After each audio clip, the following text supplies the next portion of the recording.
오셨습니다. 환영합니다. 네. 우리가 이제 다시 마태복음으로 돌아왔습니다. 예수님께서 말씀하신 7번 또는 8번 화 있을진저 외식하는 서기관들과 바리새인들이여 라고 시작하는 주의 책망의 말씀인데, 지난 시간에는 우리가 이제 그 앞에 3개에 대해서 살펴봤습니다. 천국 문을 닫는 자들에 대해서, 또 과부들의 집을 삼키는 자들에 대해서, 그리고 두루 다니며 아들을 얻어서 지옥 자식을 만드는 사람들에 대한 책망하는 내용이었습니다. 천국 문을 닫는다는 것이 도대체 어떤 것인가? 지극히 높아져서 하나님의 위치까지, 하나님의 자리까지 높아진 자를 말합니다. 두 번째, 과부의 집을 삼키는 자는 도대체 어떤 사람들인가? 과부는 애통하는 사람들인데, 가장 애통하는 그 사람들의 애통을 자기의 기쁨으로 삼는, 자신의 기쁨을 찾아가서 살아가는 그런 사람들입니다. 세 번째는 이제 두루 다니며 사람을 찾아서 지옥 자식을 만든다는 것은, 이 사람들은 자기를 부인하는 사람들이 아닙니다. 자기를 높이고 자기 사람들을 만들어서 그 사람들도 지옥 자식이 되게 하는 그런 사람들입니다. 오늘 본문은 이제 계속되는 예수님의 8개의 화 중에서 4번째부터 7번째까지 그 내용을 보려고 합니다. 본문이 좀 길긴 한데 한 절씩 교독하겠습니다. 원래는 이제 16절부터 33절까지 하려고 했지만 28절까지 교독하도록 하겠습니다. 제가 먼저 16절 말씀 읽습니다. 화 있을진저 눈먼 인도자여, 너희가 말하되 누구든지 성전으로 맹세하면 아무 일 없거니와 성전에 금으로 맹세하면 지킬지라 하는도다.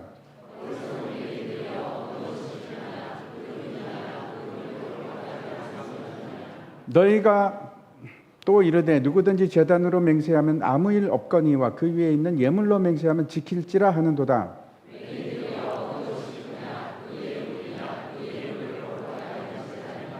그러므로 제단으로 맹세하는 자는 제단과 그 위에 있는 모든 것으로 맹세함이요,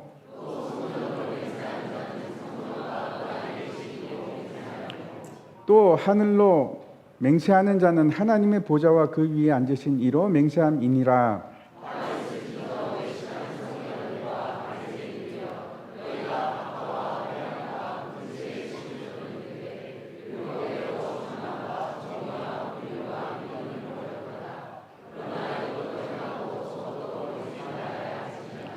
맹인된 인도자여, 하루살이는 걸러내고 낙타는 삼키는도다.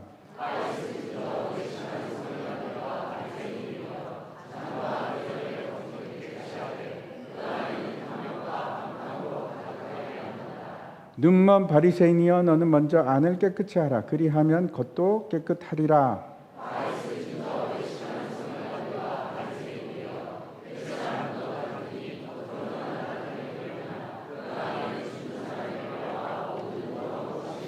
같이 읽겠습니다. 이와 같이 너희도 겉으로는 사람에게 옳게 보이되 안으로는 외식과 불법이 가득하도다. 지난번에 제가 이제 8화에 대해서 말씀드릴 때 이제 마태복음 5장에 있는 산상수훈의 팔복과 연관을 지어서 제가 말씀을 드렸습니다. 팔복은 예수님께서 이제 마태복음에 제일 처음 나오는 최초의 대중 설교입니다. 시작이 이렇습니다. 예수님께서 산에 올라가서 앉으시니까 제자들이 나오더라. 그래서 예수님께서 말씀하시기를 심령이 가난한 자는 복이 있나니 천국이 저희들의 것임이요, 이렇게 이제 가르치기 시작합니다. 복된 자들에 대해서 말씀하시는데, 그 복된 자들에게 주어지는 것이 천국입니다. 하나님 나라. 그게 여러분 꼭 죽어서 가는 나라라고 생각하지 마십시오. 이 땅에도 하나님의 나라가 임하기 시작합니다. 제자들이 이제 나오니라 라고 되어 있지만, 제자들만 말씀하시는 것은 아니고 제자들이 이제 먼저 나오기 시작하고 무리들이 계속 예수님의 말씀을 듣기 위해서 나옵니다. 그래서 산상수훈 제일 마지막에 보면 이런 말씀을 합니다. 무리라고 하거든요. 무리가 그 가르침에 놀라더라, 이렇게 말씀합니다. 오늘 우리가 살펴보고 있는 이 화 있을지저라는 말씀은 예수님께서 예루살렘 성전에서 마지막으로 대중을 향해서 하신 설교입니다. 그래서 첫 번째 설교가, 대중을 향한 첫 번째 설교가 팔복에 관해서 말씀을 하셨고, 천국에 대해서 말씀을 하셨고, 이제 마지막 대중 설교가 화에 대해서 말씀하시고, 그 화는 지옥을 가는 자들에 관한 말씀입니다. 멸망당할 수밖에 없는 사람들, 천국을 향하지 않고 있는 지옥을 향해 가는 사람들에 대한 책망이고 또 경고의 말씀입니다. 우리가 이제 이 23장이 끝나면 24장과 25장에 또 설교가 나옵니다. 그걸 우리가 뭐라고 하는가 하면 종말 설교, 마지막 때의 설교라고 하는데, 그거는 많은 무리에게 하신 말씀이 아니고 몇몇 가까이 있는 제자들에게 하신 말씀입니다. 그래서 이게 마지막 예루살렘에서 우리 무리를 향한 마지막 경고인데, 그 마지막 경고가 무엇인지 기억하십시오.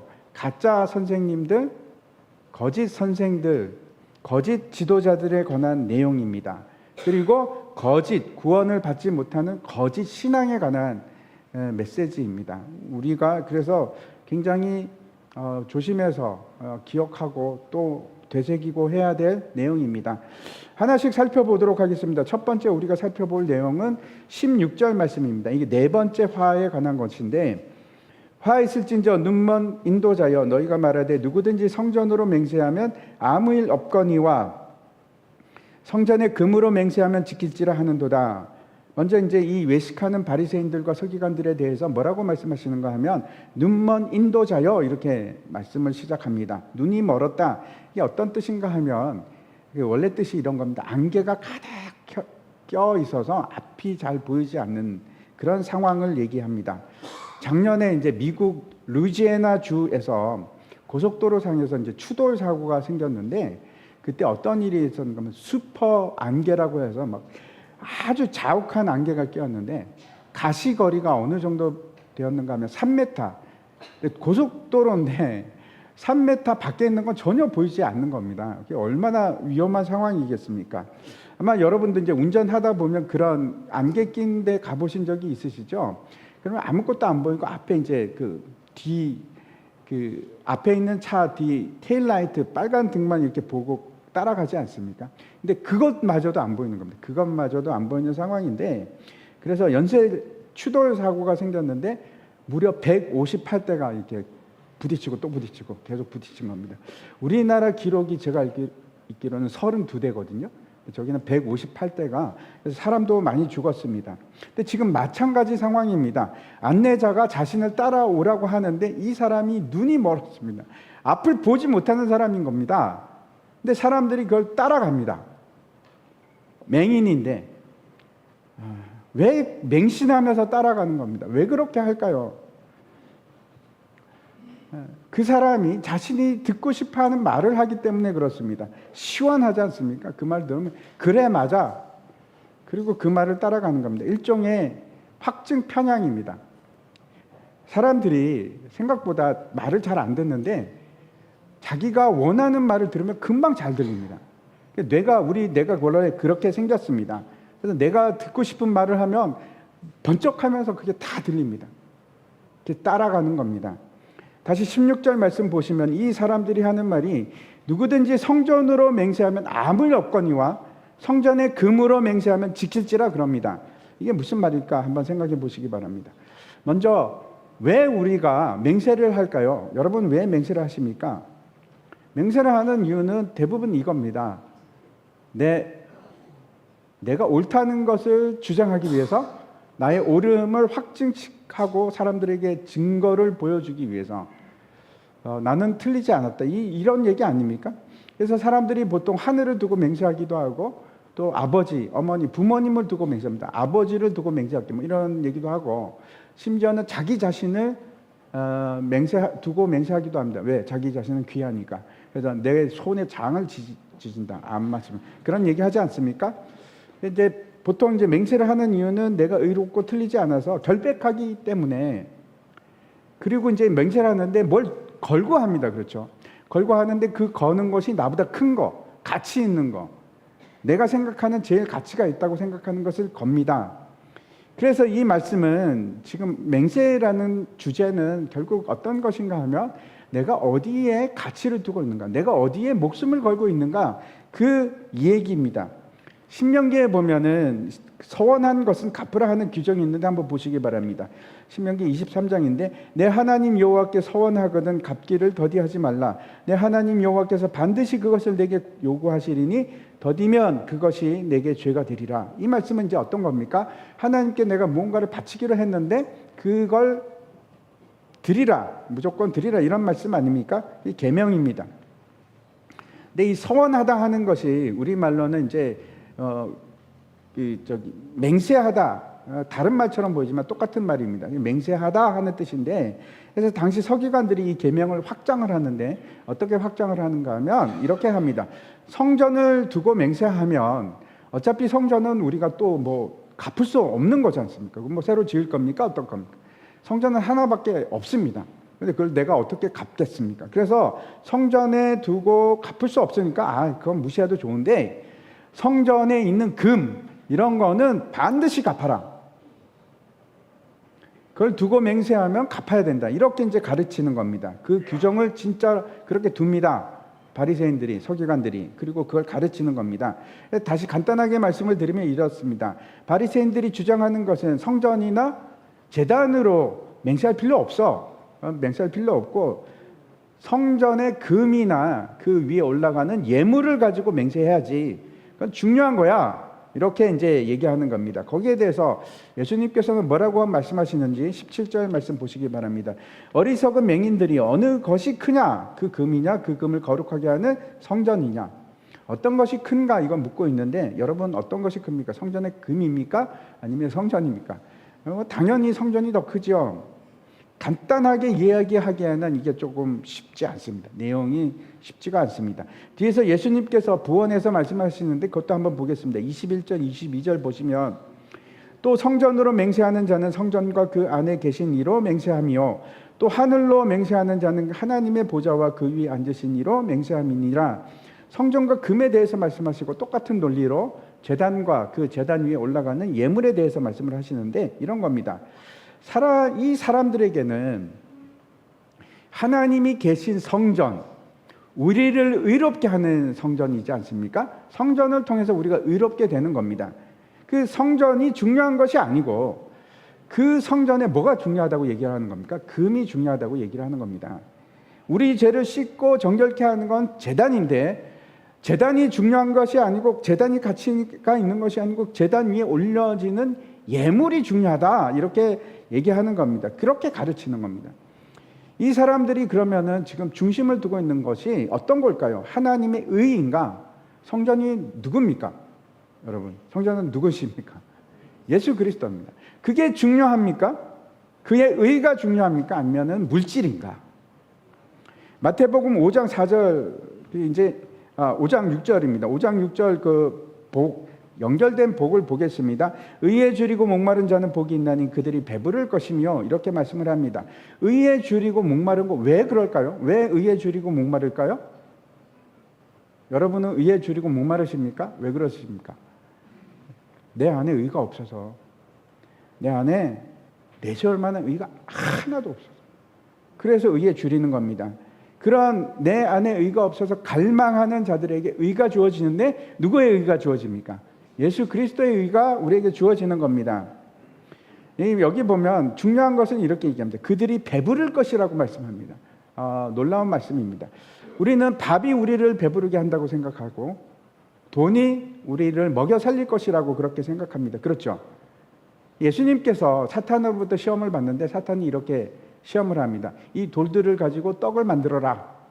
그랬더니 예수님께서 뭐라고 하십니까? 사람이 떡으로만 사는 것이 아니요 하나님의 입으로부터 나오는 모든 말씀으로 살리라. 하나님의 말씀, 그게 뭡니까? 예수 그리스도. 예수 그리스도. 그 말씀이 우리의 의가 됩니다. 근데 그 의가 우리를 먹여 살리는 겁니다. 너희는 먼저 그의 나라와 그 의를 구하라. 그리하면 이 모든 것을 너에게 더하리라. 믿으십니까? 근데 왜 그렇게 안 사십니까?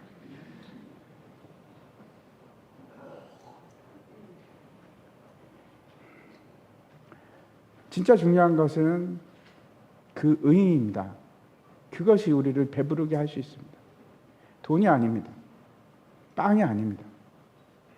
아모스 8장 말씀 보시기 바랍니다. 주 여호와의 말씀이니라. 보라, 날이 이를지라 내가 기근을 땅에 보내리니 양식이 없어 주림이 아니며 물이 없어 가람이 아니요 여호와의 말씀을 듣지 못한 기갈이라. 양식이 없어서 우리가 배고픈 것이 아니고 하나님의 말씀이 없어서, 우리 안에 하나님의 말씀이 없어서 그래서 갈급한 겁니다. 배가 고픈 겁니다. 허망하고 힘들고 허기지고. 여러분, 여러분에게 있어서 의로움, 옳음이 어떤 것입니까? 사람들이 돈이 최고의 가치라고 여긴다면 그것이 의가 되는 겁니다. 평생 그걸 쫓아가죠. 그게 의니까, 그게 옳음이니까. 다시 말씀드려서 내가 부자가 되는 것이 의가 되는 겁니다. 평생, 그래서 내 최고의 목적은, 나의 의로움은 부자가 되는 것. 부자가 되면 어떻게 됩니까? 가난한 자는 악이 되는 거죠. 게으르고 성실하지 못하다. 그건 악한 겁니다. 왜? 의가 부요함이니까, 부자이니까. 어떤 사람들은 명예나 지위 같은 것이 자신의 의로움으로 여깁니다. 그래서 계속 높이 올라가려고 하죠. 왜 올라가려고 합니까? 그게 가치니까. 내가 가지고 있는 의로움이니까. 그걸 의를 이루려고 합니다. 그래서 이제 올라가면 내가 의가 되죠. 그래, 내가 지금 올라갔으니까 저 밑에 있는 사람은 어떨까요? 내 밑에 있는 사람들은 옳지 않은 겁니다. 공부를 잘하는 사람들은 공부를 못한 사람 보면 옳지 않은 거죠. 문제는 이제 부모님들이 자기도 옳지 않으면서 자녀들에게 너는 옳아야 된다 이렇게 얘기하지 않습니까? 이제 위치에 올라가면 나는 옳아. 너는 나를 무시하면 안 돼. 왜냐? 너는 옳지 않기 때문에. 내가 이런 위치가 되면, 그래서 이제 독재자들, 히틀러 이런 사람들이 그 위치에 올라가니까 자기는 옳음이 되고 밑에 있는 사람은 틀린 겁니다. 악인 겁니다. 그런 생각을 우리가 가집니다. 오늘 본문을 통해서 참된 의가 어떤 것인지 그걸 우리가 찾았으면 좋겠습니다. 서기관과 바리새인들이 잘못된 착각을 하고 있는데 우리도 똑같은 착각을 하고 있는지도 모릅니다. 이 사람들은 성전의 금 때문에 또는 제단 위에 있는 예물 때문에 그것들이 자기가 가치 있게 만들고 의롭게 만든다고 생각하는 겁니다. 예를 들어서 이런 가치관을 가질 수 있습니다. 내가 예수를 믿고 하나님의 은혜를 입어서 내가 부자가 됐어. 내 사업이 잘 돼. 또는 하나님이 축복해 주셔서 교회가 막 성장해서 큰 대형 교회가 됐어. 그러면 그거 자체가 어떻게 되는가 하면 의가 되는 겁니다. 자기 의. 그래, 내가 이렇게 했더니 하나님이 나에게 복을 주시고 내가 부자가 됐어. 그게 자기 의가 되는 겁니다. 무슨 말씀인지 이해하시기 바랍니다. 그래서 의를 너무 심각한 건 이런 겁니다. 내가 의를 가지고 있는 겁니다. 내가 의에 줄이고 목마른 자가 되는 것이 아니고 나는 의를 가지고 있고 너는 못 가진 사람이 되는 겁니다.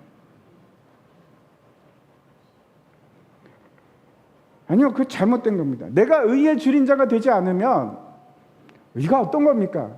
예수 그리스도 아닙니까? 나에게 의가 있습니까? 우리 안에 의가 있습니까? 없습니다. 하나도 없습니다. 그 예수 그리스도를 갈망할 수밖에 없는 상태. 내일도 오늘도. 왜? 내가 의가 없어서. 그걸 갈망하고 또 갈망하는 거예요. 그게 천국을 향하는 길이고, 내가 의가 있는 것 같고, 그래, 내가 좀 잘난 것 같고, 그게 뭔가 하면 지금 다른 길로 가고 있는 겁니다. 내가 의가 없는데 사람들에게 무슨 할 말이 있겠습니까? 당신 틀렸어. 그거 잘못됐지. 라고 할 수가 없습니다. 왜? 내가 의가 없어서. 내 안에 아무것도 없어서. 우리가 지금 잘못된 방향으로 가고 있다면 나에게 조금이라도 의가 있으면 그게 어떤 의든지 돌이키셔야 돼요. 그거 틀린 길입니다. 다섯 번째 화를 보겠습니다. 23절입니다. 화 있을진저 외식하는 서기관들과 바리새인들이여, 너희가 박하와 회양과 근처에 11조는 들이되 율법에 더 중한 바 정의와 긍휼과 믿음은 버렸도다. 그러나 이것도 행하고 저것도 버리지 말아야 할지니라. 앞에서는 이제 성전과 성전의 금 또는 제단과 그 예물을 비교해서 말씀하는데, 여기서는 이제 11조하고 뭘 비교합니까? 정의와 긍휼과 믿음, 그걸 비교하고 있습니다. 이런 겁니다. 11조는 드리는데 너희가 정의와 긍휼과 믿음은 버렸구나.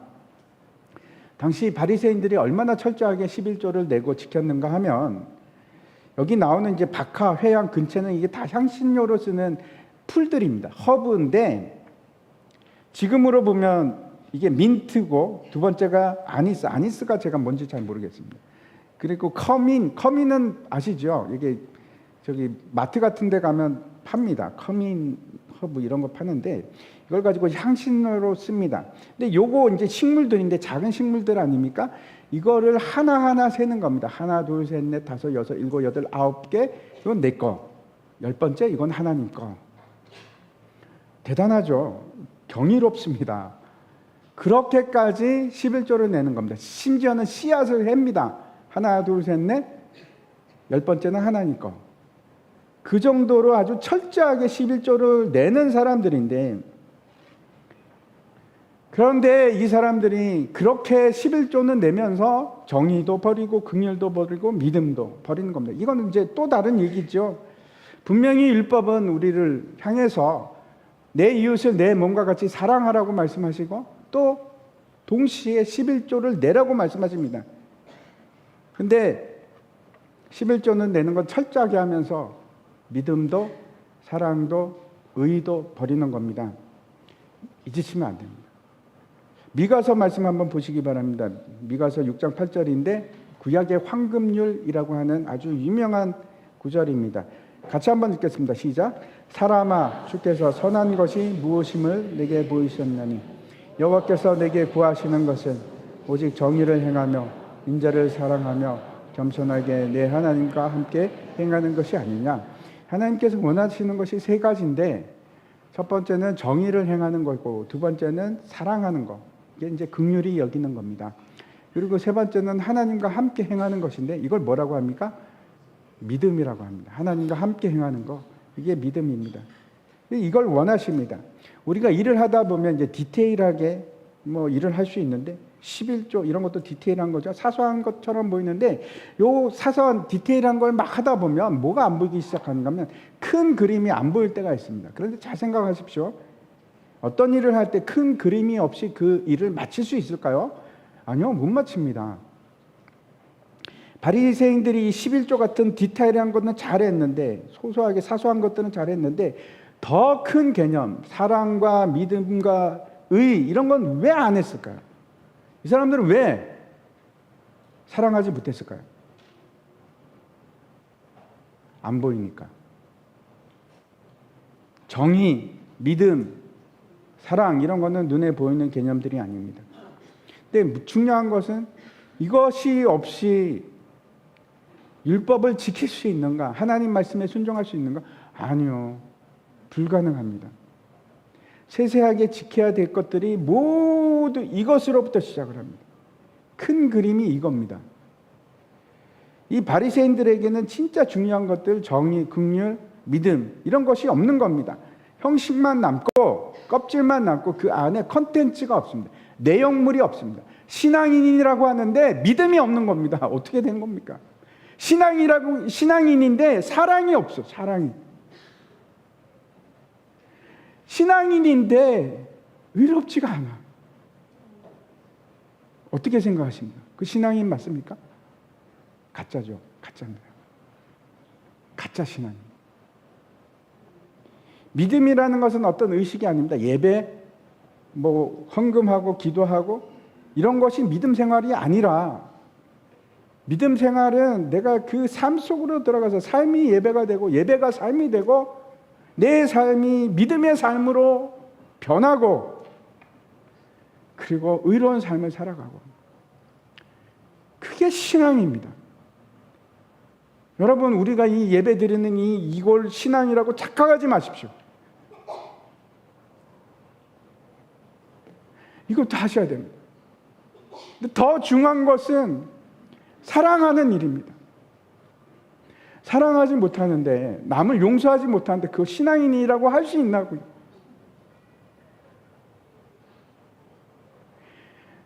신앙인이 긍휼을 베풀지 못할 수가 있냐고요.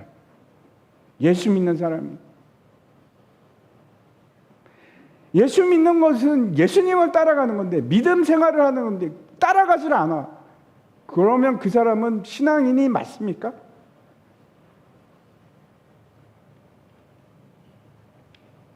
마태복음 5장에 보면 긍휼히 여기는 자는 복이 있나니 그들이 긍휼히 여김을 받을 것이며 라고 말씀합니다. 내가 사람들을 긍휼히 여기기 시작할 때 하나님께서 나를 긍휼히 여기십니다. 하나님의 긍휼하심이 없으면 우리는 어떻게 됩니까? 더 이상 아무것도 아닙니다. 망하는 겁니다. 끝입니다. 멸망당하는 겁니다. 아무 희망도 없습니다. 하나님의 긍휼하심은 누구에게 임하는가? 사랑하는 사람, 긍휼히 여기는 사람에게. 아니라고 생각하십니까? 그거는 괜찮다고 생각하십니까? 아니요, 이게 더 중요합니다. 예배 드리는 것보다 더 중요합니다. 11조가 중요하지 않은 거 아닙니다. 정말 중요합니다. 어떤 사람들은 신약 시대에는 11조 안 해도 된다 이런 말을 하는데 그렇지 않습니다. 모든 제가 알고 있는 세상의 모든 건전하고 튼튼한 교회는 다 11조 합니다. 11조 안 하면 그 교회는 존립이 불가능합니다. 제가 너무 놀라운 일이 있는데, 진짜 11조라는 것이 얼마나 대단하고 놀라운 일인가 하면, 필리핀에 갔을 때 빈민 마을에 갔습니다. 그 안에 큰 교회가 있었는데 그 교회가 얼마나 튼튼하고 열심히 또 사역을 하는가 하면 10개가 넘는 교회들을 개척을 했습니다. 그 교회에서, 빈민 마을에서. 그래서 제가 물어봤습니다. 그 목사님한테, 이거 어디서 후원을 받으십니까? 왜냐하면 거기에 있는 사람들이 정말 찢어지게 가난한 사람들. 목사님이 아니요, 하나도 받는 거 없고 우리가 후원을 합니다 그러는 겁니다. 여러분, 11조는 빈민 지역이든 부한 지역이든 상관없이 11조를 하면은 그 수준에 맞는 튼튼한 교회가 그 지역에 세워지고 이곳에서도 똑같습니다. 어느 세상 어디서나 똑같습니다. 제가 이제 그 터키에 있을 때 여러분 정말 안타까운 일 중에 하나가, 지금까지 터키에는 단 한 개의 자립하는 교회가 없습니다. 단 한 개도 없습니다.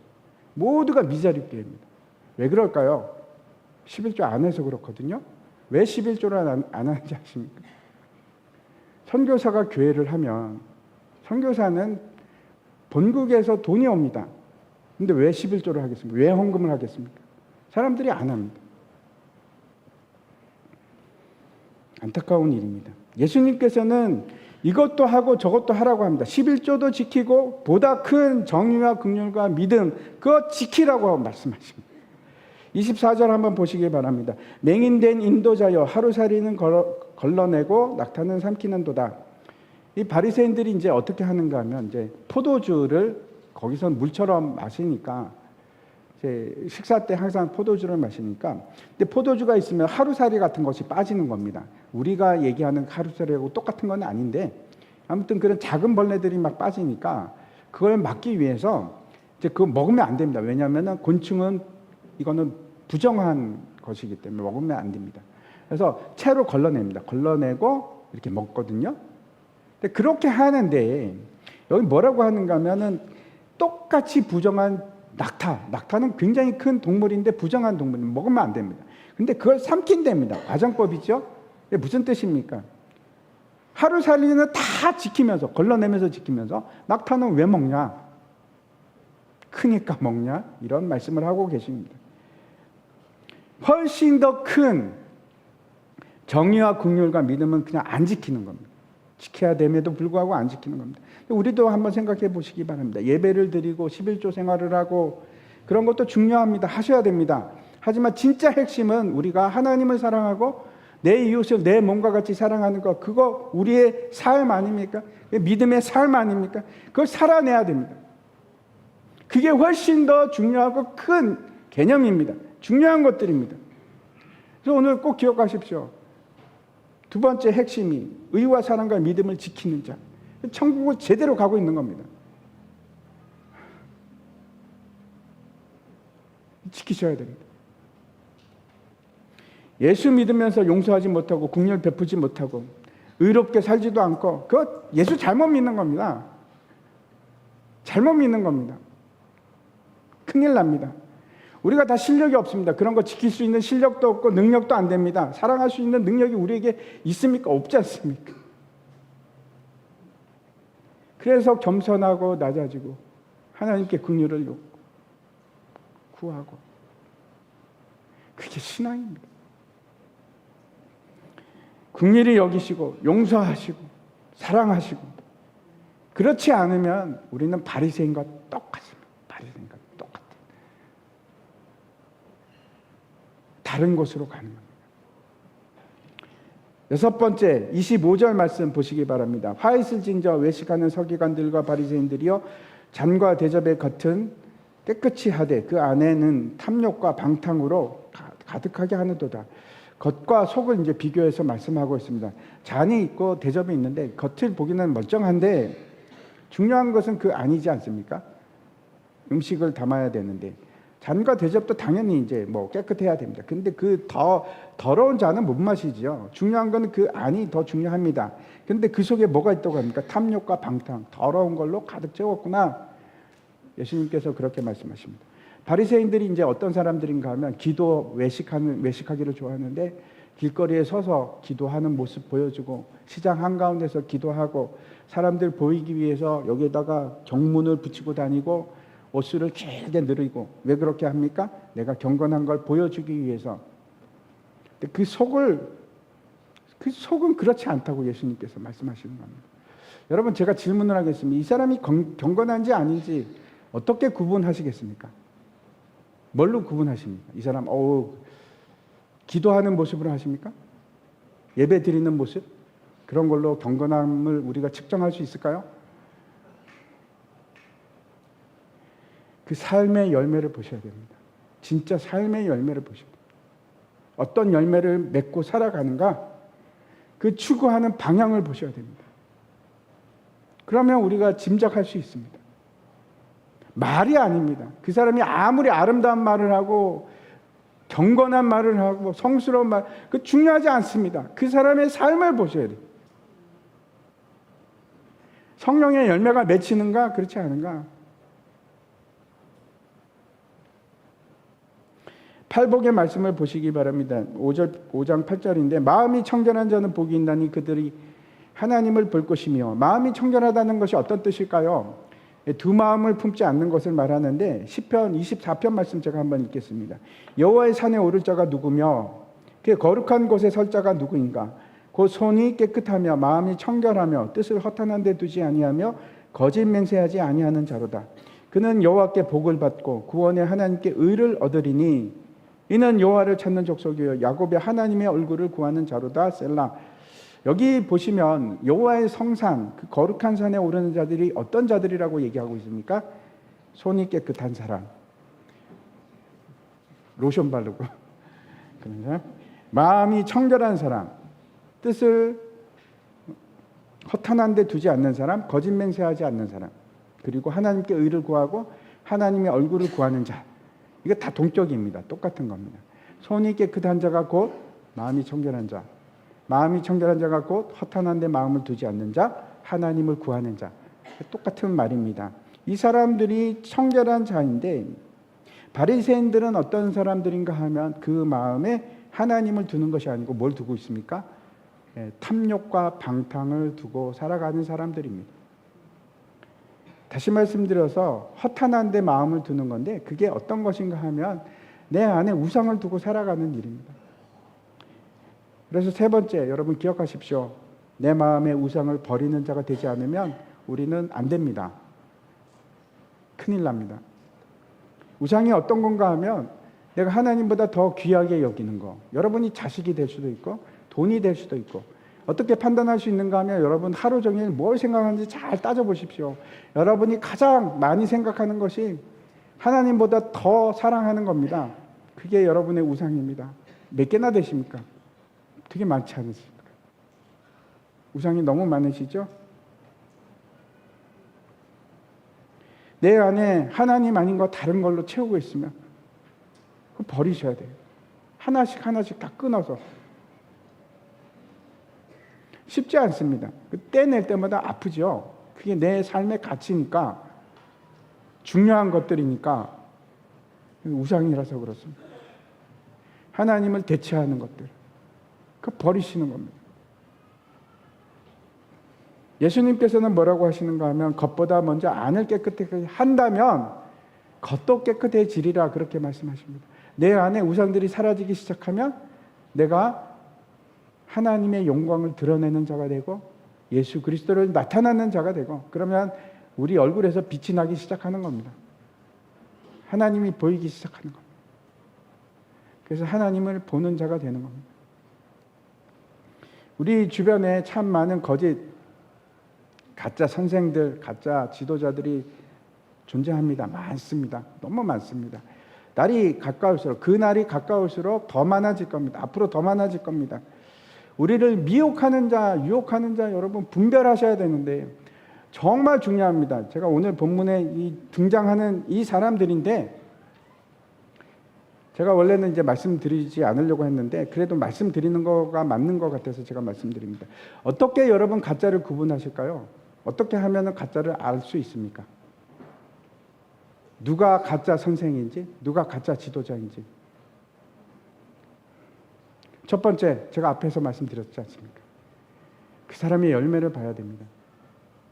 아무리 훌륭하게 보여도 상관없습니다. 그 사람의 삶에 열매가 없으면 드러나죠. 그거는 가짜입니다. 따라가시면 안 됩니다. 그 사람이 아무리 훌륭한 설교를 하고 아무리 거룩한 말을 하고 상관없습니다. 가짜입니다. 그 삶의 열매를 보면 압니다. 가짜 열매가 막 맺히면 아닌 겁니다. 큰일 납니다. 두 번째, 어떻게 우리가 구별할 수 있을까요? 그 말하는 걸 잘 보시기 바랍니다.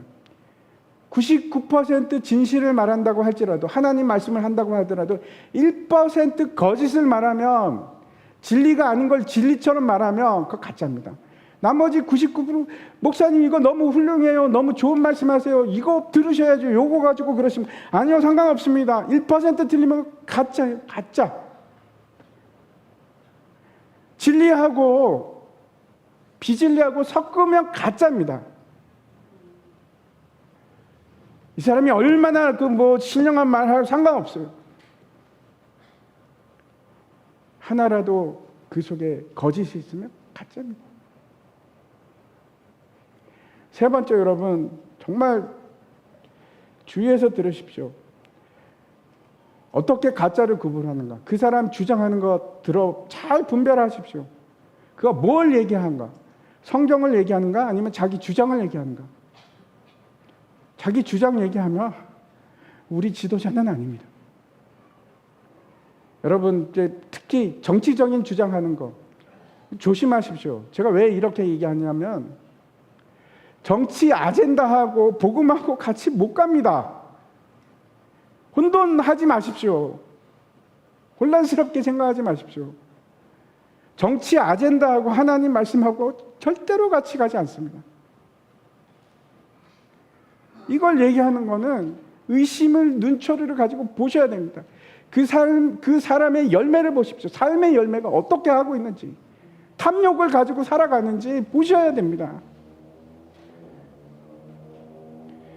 그 말 속에 어떤 거짓이 들어있는지 보셔야 됩니다. 여러분, 중요한 것은, 여러분 제일 중요한 것은, 그래서 성경을 아십시오. 성경을 보십시오. 그리고 성경에 비춰서 보십시오. 중요한 것은 여러분 안에도 성령 하나님이 계십니다. 진리의 영이 계십니다. 그 진리의 영을 따르십시오. 그 사람을 따르는 것이 아니고 진리의 영을 따르십시오. 미혹의 영을 따르지 말고 진리의 영을 따르시라고요.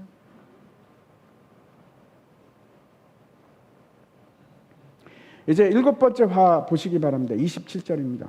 화했을진저 외식하는 서기관들과 바리새인들이여, 회칠한 무덤 같으니 겉으로는 아름답게 보이나 그 안에는 죽은 사람의 뼈와 모든 더러운 것이 가득하도다. 제가 이제 이란에 있을 때 이제 집들이 다 그 벽이 회칠한 벽입니다. 거기는 벽지 안 씁니다. 벽지 아무데나 안 쓰고 전부 다 벽은 이제 회칠을 하는데, 그래서 야, 이게 회칠이구나. 거기서 이제 알게 됐는데, 이스라엘에서는 유월절 한 달을 앞두고 회칠을 합니다. 왜 그런가 하면 무덤에 회칠을 하는데, 유월절에 많은 세계 곳곳에서 사람들이 그 순례길로 들어옵니다. 예루살렘을 향해서 가는 겁니다. 성전으로 가는데, 생각해 보십시오. 이 무덤이 있는데 무덤에 약간 잘못해서 밟기라도 하면 부정한 겁니다. 사람이 부정하면 일주일 동안, 7일 동안 성전에 들어가면 안 됩니다. 멀리서 왔는데 성전에도 못 들어가고 6월절 지나가면 어떻게 하겠습니까? 그래서 이제 회치를 하는 겁니다. 예루살렘 근처에는 무덤이 참 많이 있습니다. 왜 그런가 하면 메시아가 오면 바로 부활하려고, 하루를 조금이라도 빨리 부활하려고 무덤을 다 거기에다가 둡니다. 근데 거기에 부자들은 그래도 무덤을 두는데, 가난한 사람, 행여자 이런 사람들은 그냥 평토장을 합니다. 그냥 땅 밑에다가 살짝 묻어두는 겁니다. 모르죠. 잘 모릅니다. 이게 뭐 땅인지 어떤지. 그래서 밟다가 보면 거기 뼈가 탁 튀어나오면 부정하게 되는 거거든요. 그래서 이제 미리 그 가는 길 다 이렇게 보면서 회치를 합니다. 표시를 하는 겁니다. 근데 회칠한 무덤은 정말 깨끗하고 하얗습니다. 하얗고 좋게 보이는데, 근데 기억하십시오. 그 밑에는 뭐가 있습니까? 시체가 있습니다. 썩어가는 냄새가 나고 말라버린 뼈가 있고, 그게 회칠한 무덤입니다. 예수님께서 이 바리새인들에게 뭐라고 하는가 하면, 너희는 회칠한 무덤 같다, 그렇게 말씀하시는 겁니다. 그 안에 온갖 더러운 거 다 냄새나고 시체가 있고, 겉으로는 경건하게 보이는데 아닌 겁니다. 가짜인 겁니다. 가짜. 마태복음 5장에는 그 9절에 이렇게 말씀합니다. 화평하게 하는 자는 복이 있나니 그들이 하나님의 아들이라 일컬음을 받을 것이며, 우리는 어떤 자로 부름을 받았는가 하면 화평케 하는 자들입니다. 원래 우리가 어떤 사람입니까? 죄와 허물로 죽었던 시체들. 완전히 썩어 문드러진 시체가 저였고 여러분이었고, 거룩하지 않았습니다. 여러분은 냄새가, 지독한 냄새가 났습니다. 근데 예수 그리스도의 피로 우리가 정결케 됐고, 그 옷을 만지고 부정했던 내가 정결케 된 사람입니다. 그리고 우리가 해야 할 일이 어떤 것입니까? 또 다른 부정한 사람을 찾아가서 예수 그리스도의 피로, 예수 그리스도의 이름으로 그 사람들을 정결케 하는 일을 우리가 하는 겁니다. 하나님과 화해시키는 일입니다. 그게 우리의 사명입니다. 네 번째, 그래서 우리가 기억해야 할 것이, 우리는 내 자신이 부정한 자임을 잊지 마십시오.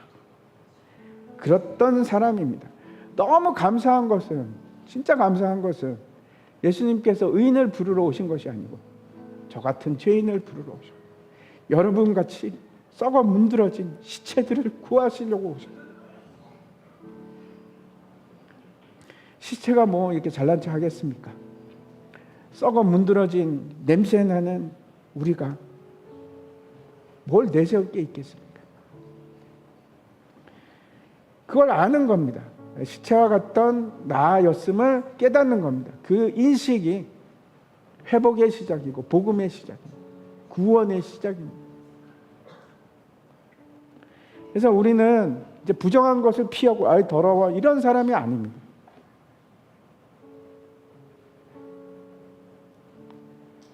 우리는 다가가는 사람, 더럽고 부정한 사람들, 예수 그리스도의 이름으로 진짜와 가짜를 구분하십시오. 어떤 게 진짜인지. 넌 저 더러운 부정한 것들하고 나는 같이 못하겠어? 라는 사람인가? 저 사람들과 내가 함께 해야지 하는 사람인가?